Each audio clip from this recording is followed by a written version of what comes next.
श्री स्वामी समर्थ. पाहून दुर्लक्ष करू नकोस. जर हा स्वामी संदेश तुम्ही ऐकला तर भाग्यवान ठराल. स्वामी तुमच्याशी संवाद साधण्याचा प्रयत्न करत आहेत आणि या संवादानंतर तुमचे जीवन कायमचे बदलणार आहे. तुमच्या जीवनात असे काही चमत्कार होतील ते पाहून तुम्ही आश्चर्यचकित व्हाल. तुमचे जीवन आनंदाने भरून जाईल ज्याची तुम्ही आतुरतेने वाट पाहत आहेत. तुम्हाला मिळणार ज्याची तुम्ही कधीच अपेक्षासुद्धा केली नसेल ते तुम्हाला मिळणार आहे. तुमचा यावर विश्वास असेल तर आत्ताच चॅनलला लाईक आणि सबस्क्राईब करा. ओ स्वामी आई मी तुझे बाळ आहे हे लिहायला विसरू नका. भाग्यवान ठरा. दगडातून मूर्ती बनायला दगडाला टाकीचे घाव सोसावे लागतात. तसेच आपल्यातील मानवी मूर्ती बनायला आपल्याला सुद्धा परिस्थितीचे घाव सोसावे लागतात. श्री स्वामी समर्थ. तुमची श्रद्धा योग्य ठिकाणी असेल तर पाषाणाला सुद्धा दैवत्व येते. जीवनात खूप अडचणी आहेत पण त्यांना सामोरे जाण्याची शक्ती फक्त आणि फक्त स्वामींमुळेच आपल्याला येते. गरिबाला केलेले दान व सद्गुरू स्वामींच्या मुखात घेतलेले नाव कधीच वाया जात नाही. भिवू नकोस मी तुझ्या पाठीशी आहे. जीवनाच्या बँकेत पुण्याचा बॅलन्स पुरेसा असेल तर सुखाचा चेक कधीच बाउन्स होत नाही. देवाला हे कधीच सांगू नका की तुमच्या अडचणी किती मोठ्या आहेत. ते अडचणींना सांगा की तुमचा देव किती मोठा आहे. ज्यावेळी तू जाशील काळोखात त्यावेळेस सावलीही सोडेल तुझी साथ. घाबरू नको स्वामीच पकडतील तुझा हात. जाणले समर्था माझ्या मनीचे भाव म्हणूनच ओटावर असते केवळ स्वामी समर्थांचे नाव. स्वामींची लीला अपरंपार आहे. फक्त स्वामीवरती विश्वास श्रद्धा असू द्या. उगाची भीतोसी भय हे पळू दे. जवळी उभी स्वामी शक्ती कळू दे. जगी जन्म मृत्यू असे खेळ त्यांचा. नको घाबरू तू असे बाळ त्यांचा. यशस्वी होण्यासाठी एक उत्तम पर्याय आहे की दुसऱ्याचं भलं झालेलं पाण्याची ताकद आपल्यात असली पाहिजे, मनात असली पाहिजे. येणाऱ्या संकटावर मात करण्यासाठी एवढा विचार करा की येणाऱ्या संकटाला सुद्धा विचार करावा लागेल. तू कोणाला फसवू नकोस. मी आहे तुझ्या पाठीशी. तुझी फसवणूक होऊ देणार नाही. मी शरीराने तुम्हाला दिसत नसलो तरी सदैव तुमच्या पाठीशी आहे. श्री स्वामी समर्थ. प्रत्येक दिवस हा तुमचं आयुष्य बदलण्यासाठी मिळालेली एक नवीन संधी आहे. त्याप्रमाणे तुम्ही त्याकडे पाहिलं पाहिजे. स्वामी समर्थ हे दत्तगुरूंचे तिसरे अवतार मानले जातात जे सदैव आपल्या भक्तांची मनोकामना पूर्ण करत असतात. प्रत्येक दुःख हे आपल्याला एक नवा धडा शिकवत असते आणि प्रत्येक धडा माणसाला बदलवत असतो. स्वतःवरती विश्वास ठेवणं हेच यशाचं खरं गुपित आहे. स्वामींवरती विश्वास ठेवा. सगळं नीट होईल. कदाचित आता नाही पण येणाऱ्या काळामध्ये सर्व तुमच्या मनाप्रमाणे होणार आहे. जीवनामध्ये आपलं कर्म करत राहा. फक्त चालत राहा. यश तुम्हाला कधी मिळेल हे तुम्हाला सुद्धा कळणार नाही. जोपर्यंत जीवन आहे तोपर्यंत नेहमी शिकत राहा. कारण की अनुभव हा जगातील सर्वात मोठा गुरु आहे. आयुष्यात कितीही संघर्ष करावा लागला तरी मागे हटू नका. कारण की जो संघर्षातून मार्ग काढतो तो विजयी होतो. जितका मोठा संघर्ष तितकं तुमचं यश शानदार असेल. उठा, जागे व्हा आणि तोपर्यंत थांबू नका जोपर्यंत तुम्ही तुमच्या लक्ष्यावरती पोहोचणार नाही. नेहमी लक्ष्य मोठे ठेवा. त्यामुळे तुम्ही छोटे लक्ष्य किंवा छोटी ध्येय कधी प्राप्त कराल हे तुम्हाला सुद्धा कळणार नाही. एक वेळेस एकच कार्य करा आणि कार्य असं करा की तुमचा आत्मा सुद्धा त्या कार्यामध्ये स्वतःला वाहून घेतलं पाहिजे. एक निष्ठेने करा. तुमचं मन आत्मा एकाच ठिकाणी लागला पाहिजे. त्यामुळे नक्कीच यश 100% तुमचंच असेल. जोपर्यंत तुम्ही स्वतःवरती विश्वास ठेवता नाही तोपर्यंत तुम्ही देवावर सुद्धा विश्वास ठेवत नाही. त्यामुळे तुम्ही स्वतःवरती विश्वास कधी डगमगू देऊ नका. लोक तुमच्यावरती विश्वास ठेवू अगर ना ठेवू तुमचा मृत्यू आज किंवा उद्या हो. लोक तुमची स्तुती करो अथवा निंदा करो. आपल्या मार्गावर कधीच भटकू नका. कारण गरज संपली की विसरणारे लोक फार असतात पण गरज नसतानाही जे लोक आठवण काढतात असे लोक फार कमी असतात. गेलेला काळ आपल्या हातात नाही पण येणारा काळ नक्कीच आपल्या हातात आहे. जास्त नाही पण एवढेच यशस्वी. कमीत कमी आपल्या आईवडिलांची इच्छा तरी पूर्ण करू शकलो पाहिजे एवढे तुम्ही यश मिळवले पाहिजे. आयुष्यात तुम्हाला सूर्यासारखे चमकायचे असेल तर सूर्यासारखे जळावे सुद्धा लागते. कारण की यश मिळवणे एवढे सोपे नाही. यश मिळवण्यासाठी लढावं लागतं. सोपे बनण्यासाठी समाजात समजावं लागतं. संधी मिळत नाही, ती मिळवावी लागते.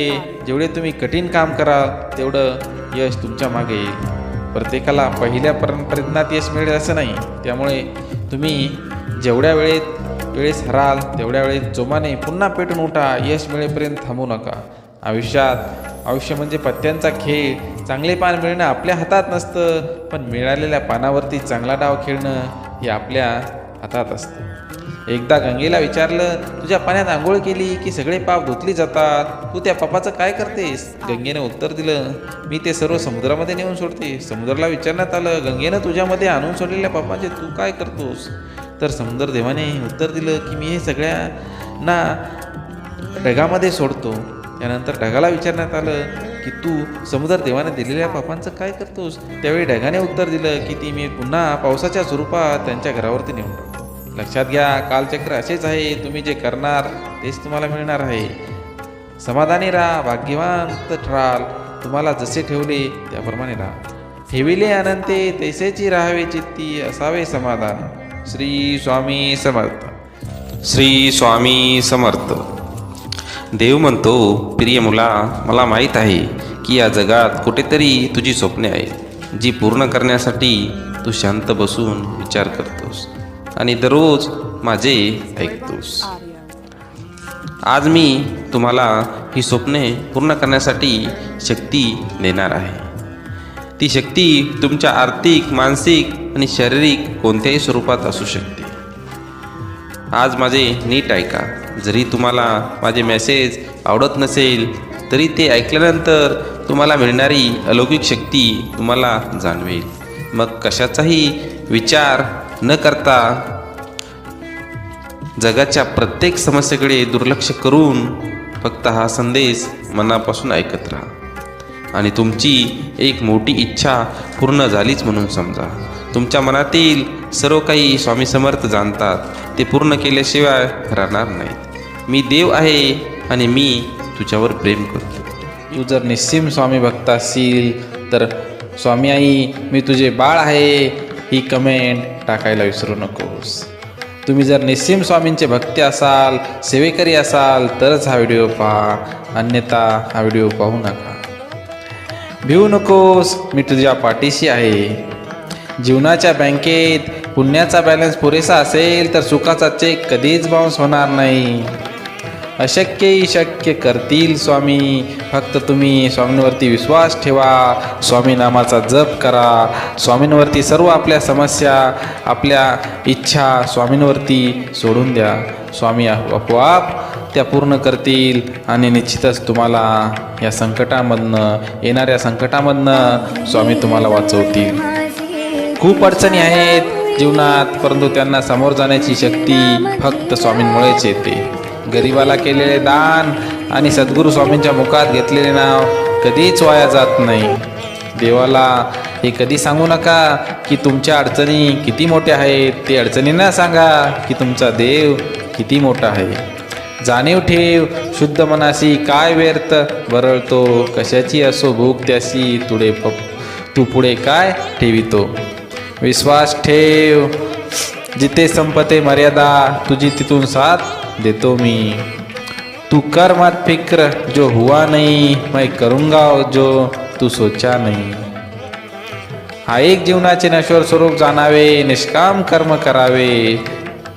मोठा अधिकार, संपत्ती यांचा चिरकाल भरोसा मानू नये. संकट तुमच्यातली शक्ती आणि जिद्द पाहण्यासाठीच येत असतात. तुम्ही फक्त त्यांना सामोरे जा, त्यांना निद्रा छातीनं सामोरे जा आणि सर्व स्वामींवरती सोडून द्या. बघा तुमच्या प्रयत्नांना कसे फळ येते ते. फक्त तू कोणाला फसवू नकोस. मी आहे तुझ्या पाठीशी, फसवणूक होऊ देणार नाही तुझी. उगाची भीतोसी भये पळू दे, जवळी उभी स्वामी शक्ती कळू दे. जगी जन्म मृत्यू असे खेळ ज्यांचा, नको घाबरू तू असे बाळ त्यांचा. अडचणी आयुष्यात नव्हे तर मनात असतात. ज्या दिवशी तू मनावर विजय मिळवाल त्या दिवशी आपोआप मार्ग निघेल. संकटांना कधी कंटाळायचं नसतं, त्यांना सामोरं जायचं असतं. तू कर्म करत जा, फळाची अपेक्षा न करता. अरे कर्म करणे हे तुझे कर्तव्य आहे आणि तुझ्या कर्माला योग्य फळ देणे ही आमची जबाबदारी आहे. माझ्या नामावर प्रेम करणे म्हणजे माझ्यावर प्रेम करणे होय. जर माझे नाव तुझ्या ओठाशी आहे तर घाबरतो कशाला? मी सदैव तुझ्या पाठीशी आहे. जो नुसता नामात राहीन त्याला मी अखेरपर्यंत सांभाळेन. उगाची भीतोसी वहे पळू दे, जवळी उभी स्वामी शक्ती कळू दे. जगी जन्म मृत्यू असे खेळ ज्यांचा, नको घाबरू तू असे बाळ त्यांचा. जिथे नाम आहे तिथे मी आहे. नामानेच मन अंतरंगात प्रवेश करून स्थिर बनते. नामाने काळजी वाटणे नाहीसे होते, मग तळमळही आपोआप जाते. शुद्ध अंतकरण ठेवून नाम घेतले तर भगवंताच्या कृपेचा अनुभव येईल. नामानेच अंतरंग शुद्ध बनेल. तुम्ही स्वामींचे निस्सीम भक्त आहात. चला तर मग एकदा स्वामी आई मी तुझे बाळ आहे ही कमेंट टाका आणि स्वामी नामाचा जयघोष करा. श्री स्वामी समर्थ. जी झुंज तू खेळतो आहेस मनासी, त्यात तुला मार्ग दाखवत असणार मी. भिवू नकोस, मी तुझ्या पाठीशी आहे. ध्येय साध्य करणे कितीही कठीण असो, पण जर आत्मविश्वास असेल तर अशक्यही असे काहीच नसते. प्राण गेला तरी दुसऱ्या जीवाची हिंसा करू नये. कोणी नावे ठेवील तर थांबायचं नसतं, आपण चांगलं काम करायचं असतं. तुझ्या अंतरात्म्यामध्ये आहे मी, तुला हरू देणार नाही. या कलियुगात तुला एकटे सोडणार नाही. वाईट वेळेत साथ सोडलेल्या लोकांकडे लक्ष देऊ नका, पण ज्यांनी वाईट वेळेत साथ देऊन चांगली वेळ आणून दिली त्यांचे मोल तुम्ही कधीच विसरू नका. फक्त स्वतःचा विचार करणारे लोक फार थोड्या काळासाठी प्रगती करतात, पण जे सगळ्यांचा विचार करतात त्यांची प्रगती कायम होत राहते. सुख इतकेच द्या जेणेकरून अहंकार येणार नाही, आणि दुःख इतकेच द्या की देवावरील आस्था उडू नये. जी झुंज तू खेळत आहेस मनासी, त्यात तुला मार्ग दाखवत राहणार आहे मी. भिवू नकोस, मी तुझ्या पाठीशी आहे. असं म्हणतात की काळजी करणारी माणसं मिळायला भाग्य लागतं, पण अशी माणसं आपल्याला मिळाली आहेत हे समजायला देखील भाग्य लागतं. दगडाची मूर्ती बनवण्यासाठी दगडालाही टाकीचे घाव सोसावे लागतात, तसेच आपल्यातील मानवी मूर्ती बनवण्यासाठी आपल्यालाही परिस्थितीचे घाव सोसावे लागतात. आपल्याला सुद्धा कठीण परीक्षा द्यावी लागते. वाईट कर्म जर आपल्या हातून घडले तर त्याचे आपल्याला इथेच फेडायचे असतं. त्यामुळं वाईट कर्म जर भेटले तर त्याचा दोष आपल्याला इथंच फेडून वरती जावं लागणार आहे. त्यामुळं आपण वाईट कर्म केले नाही पाहिजे. तुमची खरीखुरी श्रद्धा योग्य ठिकाणी असेल तर पाषाणालाही दैवत्व येते. उपवास हा नेहमी अन्नाचाच का करावा, कधी कधी वाईट विचारांचाही करावा. कधीतरी उपवास अहंकाराचा करावा, कधी उपवास मीपणाचा करावा. कोणाचीही त्याच्या सध्याच्या परिस्थितीवरून खिल्ली उडू नये, कारण काळ इतका सामर्थ्यशाली आहे की तो एका सामान्य कोळशालाही हळूहळू हिरा बनवतो. विचारावर लक्ष ठेवा, त्यांचे शब्द होतात, आणि शब्दावर लक्ष ठेवा, त्या कृतीत उतरतात. कृतीवर लक्ष ठेवा, त्या सबबी बनतात. सबबीवर लक्ष ठेवा, त्यातून चरित्र घडते. चारित्र्यावर लक्ष ठेवा, ते आपले भविष्य घडते. जिथे सर्व असमर्थ तिथे फक्त स्वामी समर्थ. श्रम करा सुख मिळेल, श्री स्वामी समर्थ. त्याग करा आत्मानंद मिळेल. दान करा धन मिळेल. सहाय्य करा सोबत मिळेल. व्यसन सोडा शांती मिळेल. कला शिका अमर व्हाल. मीपणा सोडा मोठे व्हाल. प्रार्थना करा प्रगती होईल. ध्यान करा ज्ञान मिळेल. भक्ती करा मुक्ती मिळेल. समाधानी राहा सुखी व्हाल. निशंक हो निर्भय हो, प्रचंड स्वामीबळ पाठीशी. नित्य आहे रे मना, अतर्क्य अवधूत ये स्मृतगामी. अशक्य शक्य करतील स्वामी. विश्वास ठेवा रे, जो माझा हात पकडतो त्याला कधीच कोणाचे पाय पकडण्याची गरज भासत नाही. मीपणा दूर ठेवून जा. विश्वास ठेव, पदरी अपयश कधीच येणार नाही. हृदयातल्या मंदिरात अंधार असेल तर घरातल्या देवाऱ्यात दिवा लावून काय फायदा. कृपा पूर्ण नेत्र स्वामींचे मायेने भरलेले, भक्तांच्या भेटीसाठी दिसतात आसुलेले. चेहऱ्यावरचं तेज पाहून भान हरपते. स्वामी चरणी मन सहज दृढ होते. शनोशनी वाटे स्वामी नामाचा आधार. स्वामी संग धरता पूर्ण राहील निराधार. दुसऱ्याच्या ताटातलं हिसकावून खाण्यात एखाद्याला आपली शान वाटते, तर कुणी आपल्या ताटातलं दुसऱ्याला भरवण्यात समाधान वाटते. तुझ्या अंतरात्म्यात आहे मी, तुला हरू देणार नाही, या कलियुगात तुला एकटे सोडणार नाही. मी सर्वत्र आहे, मी चराचरात व्यापून आहे, मी वारा आहे, मी पाणी आहे, आकाशही मीच आहे, गंगापुरात मीच आहे, ध्रुवावर, कैलासावर आणि गरुडावरही मीच आहे. मी कुठेही गेलो नाही, मी सदैव तुझ्या पाठीशी आहे. आपल्याला दुःख देणारे जगात कमी नाहीत, हे जितकं सत्य आहे तितकंच सत्य आहे हे की आपल्याला आईच्या मायेने जवळ घेणारे स्वामींशिवाय कोणीही नाही. स्वामी आई हेच आपली आई आहे. ज्यावेळी तू जाशील काळोखात, त्यावेळी तुझी सावली सोडेल साथ. तू घाबरू नको, स्वामीच पकडतील तुझा हात. जाणले समर्था तुम्ही माझ्या मनीचे भाव, म्हणूनच ओठावर असते केवळ स्वामी समर्थांचे नाव. बंद केलेले नयन माझे चित्तरूप बघुनी, तुझी स्वामी तिन्ही जगाचा, तू मायबाप आहे या जनाचा. स्वामींची लीला अपरंपार आहे, फक्त मनापासून श्रद्धा आणि विश्वास ठेवा. आयुष्यात तुम्ही कितीही आनंदी राहात हे महत्त्वाचे नाही, तुमच्यामुळे किती जण आनंदी आहेत याला जास्त महत्त्व आहे. नको हो उदास, मी आहे तुझ्या आसपास. डोळे बंद करून आठव बघ, मी आहे तुझा विश्वास.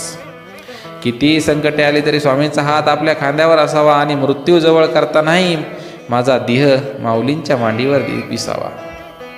मी शरीराने तुम्हाला दिसत नसलो तरी सदैव तुमच्या पाठीशी राहीन.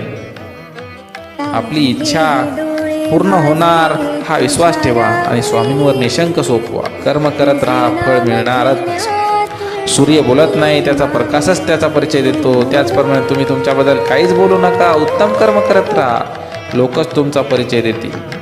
तुमच्यामुळे सुखात आहे, कारण तुमचे नाव मुखात आहे. श्री स्वामी समर्थ. भूतकाळाचं दुःख नसावं, वर्तमान काळाचा अहंकार नसावा आणि भविष्यकाळाचा मोहसुद्धा नसावा. ध्येय साध्य करणे कितीही कठीण असो, पण जर आत्मविश्वास असेल तर अशक्य असे काहीच नाही. स्वामी माऊलींचा आधार असला की आयुष्यात कोणत्याही संकटाला सामोरं जाण्याचं बळ मिळतं. आशीर्वाद असला की कोणत्याही कार्यात विजय आपल्याच होतो, हा अनुभव येतो. जिद्द आणि स्वामीवरील भक्ती अशी ठेवायची की नशिबात नसलेल्या गोष्टी सुद्धा मिळाल्या पाहिजेत. आयुष्यात स्वामी आले, मन स्वामीमय झाले. मनाची भीती गेली, मन निशंक झाले. जिथे वासना संपली तिथे भगवंताची कृपा झाली. कोण म्हणतं स्वामी दिसत नाही, स्वामी तर तेव्हा दिसतात जेव्हा कोणी दिसत नाही. श्री स्वामी समर्थ. स्वामी नामांचा आपण जप केला पाहिजे. आपल्या चॅनलवरती श्री स्वामी सारामृतचे 21 अध्याय उपलब्ध आहे. जर तुम्हाला कुठल्याही समस्या असतील, लग्न जमत नसेल किंवा इतर पैशाची समस्या असेल किंवा इतर आजारपणाची समस्या असेल, अशा प्रत्येक समस्यासाठी तुम्ही संकल्प सोडून 7 पारायणे, 11 पारायणे, 21 पारायणे, 121 पारायणे, 151 पारायणे अशी अनगिनत पारायणे करून आपल्या मनातील इच्छा ही स्वामींकडून पूर्ण करून घेऊ शकता. तुझ्या जीवनामध्ये अनेक अडचणींवरती तू मात केलेली आहेस. तुझ्या जीवनामध्ये अनेक संकटे आले, त्यांना स्वामी नेहमीच पळून लावलेला आहे. स्वामी तुला माहिती आहे, तू स्वामींचा निस्सीम भक्त आहेस. त्यामुळं बाळा, तू जर स्वामींवरती श्रद्धा आणि दाखवत असशील तर नक्कीच हा संदेश शेवटपर्यंत ऐक. स्वामी तुला निश्चितच मार्ग दाखवणार आहेत. तुझ्या प्रत्येक समस्येवरती स्वामी आज काहीतरी उपाय नक्कीच सुचवणार आहेत. त्यामुळं तू हा संदेश शेवटपर्यंत ऐक. स्वामी समर्थांचे जर तुम्ही भक्त असाल, त्यांच्यावरती जर तुमची श्रद्धा असेल, तर स्वामी आई मी तुझे बाळ ही कमेंट तुम्ही नक्कीच या व्हिडिओला टाका. स्वामी नेहमी सांगतात मित्रांनो, की स्वामी नेहमी सांगतात की आपण स्वार्थी लोकांपासनं नेहमीच दूर राहायला हवं. कारण की स्वार्थी लोक आपला कधी घात करतील हे सांगता येत नाही. कारण की त्यांचा स्वार्थ, त्यांना दुसरं काहीच दिसत नाही.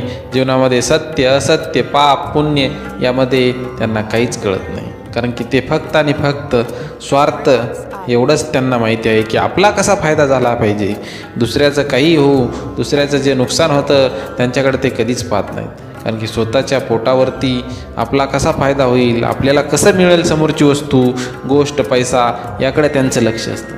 त्यामुळं असे लोक आपल्या जीवनामध्ये असतील तर त्यांच्यापासून आपण नेहमीच दूर राहिलं पाहिजे. आपल्या संचित पापांचा परिणाम म्हणजेच दुःख होय. आपले जर पाप असतील, जर आपले पाप जास्त झाले तर नक्कीच आपल्याला दुःख हे येणार आहे. कारण की कलियुगामध्ये माणसाला जे तुम्ही वाईट कर्म करणार आहात त्याचं कर्मफळ तुम्हाला इथंच भोगायचं आहे. त्यामुळं आपण आपलं कर्म हे नेहमी चांगलं ठेवण्याचा प्रयत्न केला पाहिजे. आळस हा मनुष्याचा सर्वात मोठा शत्रू मानला जातो. त्यामुळं आपण नेहमी आपल्या कर्मावरती, आपल्या कार्यावरती एकनिष्ठ राहून ते कार्य आपण करायला हवं. आळस आपल्या शरीरामध्ये आला नाही पाहिजे, त्याला नेहमी आपण दूर ठेवलं पाहिजे. त्याला आळसाला आपला घराच्या बाहेरचा रस्ता नेहमी दाखवायला हवा. कोणी कोणाच्या धर्माचा हेवा करून द्वेषसुद्धा करू नये. धर्म हे आणि एकच आहेत, सर्वांमध्ये ईश्वर एकच आहे. फक्त हे माणसाने धर्मांचे अलग अलग भाग केलेले आहे. त्यामुळं मी सर्वत्र आहे स्वामी स्वतः सांगतात. त्यामुळं तुम्ही धर्माचा द्वेष करू नका असे स्वामी महाराज आपल्याला नेहमी सांगत असतात. जे स्वतः बलवान असूनही दुसऱ्यांचे अपराध सहन करतात त्यांनाच क्षमाशील म्हणतात. जे एखादा व्यक्ती बलवान आहे पण त्याच्यावरती जर कोणी अपराध करत असेल, त्याला त्रास देत असेल, तर अशा लोकांना जर तो जो सहन करतो त्यांना आपण नेहमी क्षमाशील म्हटलं पाहिजे. कारण की हे लोक समाजाला चांगले असतात, समाजाचं हित करणारे असतात, अन्याय करणारे नसतात. त्यामुळं अशा लोकांबरोबर आपण मैत्री संबंध निश्चितच वाढवायला हवेत. त्यामुळं आपल्याला स्वामींची भक्ती किंवा स्वामींची जे श्रद्धा असेल त्यामध्ये आपल्याला स्वामींचा आशीर्वाद प्राप्त करण्याची आपल्याला संधी नक्कीच मिळणार आहे. जो मनुष्य मनात उफाळलेल्या क्रोधाला वेगवान रथाला रोवल्याप्रमाणे त्वरित आवर घालतो त्यालाच मी खरा सारथी समजतो. क्रोध भ्रष्ट होऊन त्याप्रमाणे चालणारा केवळ लगाम हातात ठेवणाराच समजला जातो. नेहमी आपण क्रोधाला आपण व्यसन घातली पाहिजे. क्रोधावरती आपलं मनाचं नियंत्रण असलं पाहिजे. आपला जर क्रोधावरती ताबा असेल तर त्याचं फळ आपल्याला निश्चितच मिळणार आहे. त्याचा फायदा आपल्या जीवनामध्ये निश्चितच होणार आहे. कारण की क्रोध हा कुठल्याही समस्येचा निवारण नसतो. कारण क्रोधामुळं आपलं नेहमी अहितच होत असतं. त्यामुळं आपण क्रोधाला नेहमी आपल्यापासनं दूर ठेवलं पाहिजे. जो स्वतःच्या आणि इतरांच्या कल्याणासाठी झटतो तो सर्वात उत्तम पुरुष समजला जातो. जो स्वतःच्या आणि इतरांच्या कल्याणासाठी झटतो. बरेच लोक असे असतात फक्त स्वतःसाठीच झटतात, दुसऱ्यांचा विचार कधीच करत नाही. तर असे लोक समाजासाठी घातक असतात. त्यांना भगवंताची, स्वामींची कृपा दृष्टी कधीच लाभणार नाही. कारण की जे लोक सगळ्यांचा विचार करतात त्यांना स्वामी नेहमी पाठबळ देतात, त्यांच्या नेहमी पाठीशी उभे राहतात. दुसऱ्यांच्या दुःखात भागीदार व्हायस शिकणे हेच खरे शिक्षण आहे. तुम्ही शिक्षण जर घेता पण त्यामध्ये तुम्ही दुसऱ्यांचं दुःख समजून घेत नाही कधीच. कारण की जो दुसऱ्याचं दुःख समजून त्याला मदत करतो भगवंत त्याला नेहमी आपल्या जवळ घेतात. आणि त्याला जर कधी गरज भासली तर स्वतःहून त्याला स्वामी आपली मदत पोचवतात. देव आणि भक्त यामध्ये मध्यस्थाची गरज नाही. भक्त एखादा भक्त असेल ते जर स्वामींची भक्ती करत असेल तर स्वामींच्या आणि त्याच्यामध्ये कुठल्या मध्यस्थीची गरज नाही. कारण की जो भक्ती करणार आहे ती निश्चित स्वामींच्या हृदयापर्यंत पोहोचणार आहे. आणि स्वामी जे त्याला आशीर्वाद देणार आहेत तो सुद्धा त्या भक्तांपर्यंत निश्चितच पोहोचणार आहे. आणि दोघांच्या मध्ये दुवा असण्याची काहीच गरज नाही. दोघांच्या मध्ये जे नातं आहे ते फक्त आणि फक्त भक्तीचं नातं असलं पाहिजे, प्रेमाचं नातं असलं पाहिजे, आपुलकीचं नातं असलं पाहिजे. पशूंना बळी देणे ही अंधश्रद्धा आहे. कारण की बरेच लोक भगवंताला सुद्धा, आई मातेला सुद्धा नावानं बळी देतात. मुक्या प्राण्यांवरती अंत करतात, त्यांना बळीच्या स्वरूपामध्ये कापतात. तर हे सुद्धा आपण केलं नाही पाहिजे. कारण की दुसऱ्याचा बळी देऊन आपलं सुख होतं हे असं कुठल्या ईश्वरांनी सांगितलेलं नाही. कारण भगवंत स्वतः सांगतात की मला कुठल्या बळीची गरज नाही. तुमची भक्ती जर असेल तर तीच माझ्यापर्यंत नक्कीच पोहोचणार आहे. तुमच्याकडं जे आहे त्या स्वरूपामध्ये तुम्ही भक्ती करा. ती भक्ती ईश्वराच्या हृदयापर्यंत निश्चितच पोहोचेल. कारण की तुम्ही प्रेमानं केलेली, मनाभावाने केलेली भक्ती ही ईश्वराला नक्कीच प्रिय असते, प्राणप्रिय असते. तुम्ही स्वामी समर्थ यांचे निस्सीम भक्त आहात. मला माहिती आहे तुम्ही हा व्हिडिओ पाहत आहेत, त्यामुळं तुम्ही स्वामी आई मी तुझे बाळ ही कमेंट टाकायला विसरू नका. पाप अपरिपक्व असे पर्याय गोड लागते, परंतु तो पक्व होऊ लागले की खूप दुःखकारक असते. पाप सुरुवातीला थोडं थोडं करतो आपण, त्यावेळेस आपलं एखादं वाईट कर्म करतो त्या पाप स्वरूपातच असतं, त्यावेळेस आपल्याला काही वाटत नाही. सुरुवातीला करतो एखाद्या वेळेस, सुरुवातीला काही त्यांना मजा येते वाईट कर्म करताना, पण जसं जसं त्याचं प्रमाण वाढतं तर त्याचे जे दुष्परिणाम होतात ते निश्चितच आपल्याला दुःख देणारे असतात आणि वाईटचे परिणाम शेवटी वाईटच होत असतात. वाईटाची संगती केली तर आपल्याला त्याचं निश्चितच फळ हे वाईटच मिळणार आहे. प्रत्येक घनदाट वर्षांच्या छायेपेक्षा विवेकरूपी वृक्षाची छाया अधिक शीतल असते. तुम्ही ज्याप्रमाणे झाडाच्या सावलीमध्ये बसून मनाला शांत करता, शरीराला शांत अनुभवता, त्याचप्रमाणे जर तुम्ही आपल्या मनाची छाया, मनाला जर शांत केलं, शीतल केलं, देवाच्या भक्तीमध्ये, स्वामींच्या भक्तीमध्ये, भगवंताच्या एकनिष्ठ रूपामध्ये सेवा केली तर तीसुद्धा तुमची सेवा भगवंतापर्यंत निश्चितच पोहोचणार आहे आणि भगवंत तुम्हाला त्याचे फळ हे निश्चितच देणार आहेत. भयाने व्याप्त असणाऱ्या या विश्वात दयाशील वृत्तीचा मनुष्य निर्भयपणाने राहू शकतो. भय हे माणसाला कुठलेही कर्म, वाईट किंवा चांगले कर्म करायला भाग पडते. त्यामुळे माणसानं भयाच्या अधीन नसलं पाहिजे. जे कर्म तुम्ही सत्यनिष्ठेने करता तर ते सत्यनिष्ठेने केले पाहिजे, फक्त वाईट कर्म करायला नको. मांत्रिकाच्या नादी लागू नका, औषध उपचार करा. कारण कुठलेच आजार हे अंधश्रद्धेने, कुणाचा बळी दिल्याने दूर होत नसतात, तर ते निश्चितपणे औषधोपचार केल्याने बरे होत असतात. भक्ती केल्यामुळं त्या शक्तीने सुद्धा काही आजार माणसाचे पळून जात असतात. माणुसकीचे दुसरे नाव प्रेम आहे आणि प्राणीमात्रावर हृदयपूर्वक प्रेम करणे हीच खरी मानवता आहे. कारण की मानवता आहे की दुसऱ्यावरती प्रेम करा. माणसाने माणसांवरती सुद्धा प्रेम केलं पाहिजे. असं नाही की आपल्या कुत्र्यावरती प्रेम केलं पाहिजे. बरेच लोक आत्ताच्या कलियुगामध्ये कुत्र्यावरती प्रेम करतात, आई वडिलांना अनाथ आश्रमामध्ये सोडतात. तर अशा परीचे पापकर्म आपण केले नाही पाहिजे. ज्याप्रमाणे तुम्ही प्राणीमात्र्यावरती सुद्धा दया दाखवली पाहिजे आणि माणसावरती सुद्धा माणसांना दया दाखवायला हवे. दयाशील राहणं हा आपला धर्म आहे आणि नेहमी भगवंत अशा लोकांच्याच पाठीशी राहतात जे दयाशील असतात, प्रेमपूर्वक वागतात, आपल्या मोठ्यांचा, घरातील कुटुंबियांचा आदर करतात, आईवडिलांची देवापेक्षाही जास्त सेवा करतात.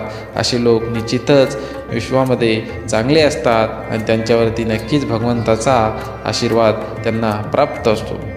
विश्वाचा आदी आणि अंत यांच्या भानगडीत पडू नका. कारण माणसाला बऱ्याच वेळा अशी कल्पना येतेच, मनात विचार येतात की देवाने आपल्याला असं बनवलं, देवाने आपल्याला दुःख का दिलं असेल, देव बनवताना तर चांगलं तर बनवू शकला असता, पण त्यानं आपल्याला दुःखीच का बनवलं, असे सुद्धा विचार येतात. तर ह्या विचारामध्ये पडू नका. कारण की आपलं लक्ष काय आहे, परमात्माची भक्ती आणि परमात्माच्या हृदयामध्ये विलीन होणं हेच आपलं लक्ष आहे. त्या लक्षाकडं तुम्ही एकनिष्ठतेनं बघा, त्यावरती तुम्ही आपलं मनन चिंतन करा, भक्ती करा. भक्ती मार्ग हाच आपल्याला या भवसागरामध्ये तारून नेणार आहे. तो आपल्याला भगवंताच्या हृदयापर्यंत पोहोचवणार आहे. वैर हे नेहमी प्रेमाने जिंकायला हवं. कुणाशी वैर करू नका. दोन हात समोरच्याशी केले तर एक हात आपल्याला सुद्धा लागणार आहे. त्यामुळं तुम्ही प्रेमाची भाषा बोला, प्रेमानंच त्याला जिंकवा.